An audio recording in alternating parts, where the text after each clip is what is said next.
खामोशी की दास्तान। भारत के महानतम प्रवासी की वापसी के पहले वर्ष की खामोशी की महागाथा। आकाशवाणी की विशेष शताब्दी श्रृंखला खामोशी की दास्तान प्रस्तुत है आज की कड़ी।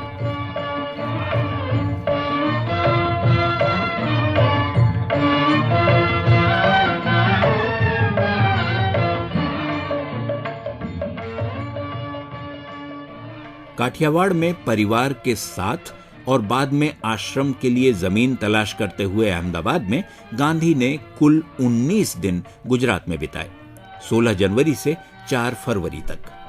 16 जनवरी की रात वांकानेर रुकते हुए गांधी राजकोट पहुंचे, फिर वहां से जेतपुर और पोरबंदर होते हुए अहमदाबाद।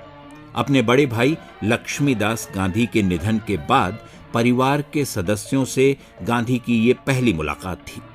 गांधी लक्ष्मीदास का बहुत सम्मान करते थे। इस दौरान उनकी सार्वजनिक व्यस्तताएं बनी रहीं। राजकोट से रवानगी से पहले मोढ़ समुदाय की एक सभा में गांधी ने कहा, सार्वजनिक जीवन में प्रवेश करते समय कलेजे पर पत्थर रखना पड़ता है। भाई के निधन की वजह से मेरे लिए ये शोक का समय है, लेकिन किसी आयोजन में मुझे गीत संगीत सुनने पर सहमत होना पड़ता है।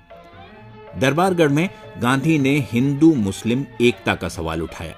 उन्होंने कहा, मैंने धोराजी आने का निमंत्रण इसलिए स्वीकार किया कि इसका आयोजन दोनों समुदायों ने मिलकर किया है। मैं भविष्य में भी दोनों के बीच नजदीकी और खुशहाल रिश्तों के लिए काम करूंगा। पोरबंदर में गांधी की 2 सभाएं हुई और राजकोट से उन्होंने मेजर हैनकॉक को पत्र लिखा, दक्षिण अफ्रीका में सत्याग्रह के दौरान मदद के लिए धन्यवाद देते हुए।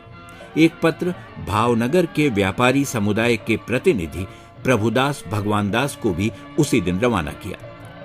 जनवरी के अंत में अहमदाबाद जाने से पहले गांधी ने गोंडल में 2 सभाएं की।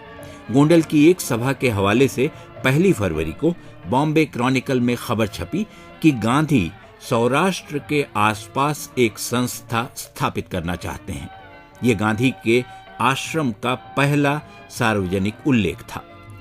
बकौल गांधी, इस संस्था का लक्ष्य देश के लिए भावी सेवक तैयार करना होगा।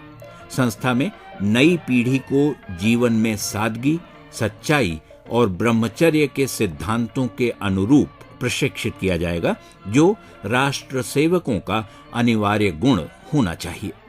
गांधी 2 फरवरी को अहमदाबाद में थे और उन्हें याद आया कि इसी शहर में उन्होंने सन 1887 में 10वीं कक्षा का इम्तिहान दिया था। यहीं उनकी भेंट सुरेंद्र राय मेध से हुई थी, जो बाद के दिनों में सत्याग्रह अभियानों में उनके निकट सहयोगी रहे। गांधी ने कहा, मैं हिंदुस्तान आया हूं सीखने के लिए, देखकर और सुनकर। इसलिए मेरी आंखें और कान हमेशा खुले रहेंगे और मुंह बंद। मैं यहां तीर्थ यात्रा पर हूं।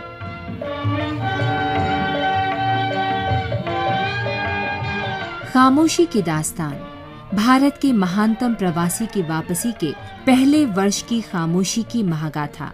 ये थी आकाशवाणी की इस विशेष शताब्दी श्रृंखला की आज की कड़ी। शोध, आलेख और वाचन स्वर मधुकर उपाध्याय। प्रस्तुति मनोज मायंकर। अगली कड़ी कल इसी समय इसी चैनल पर।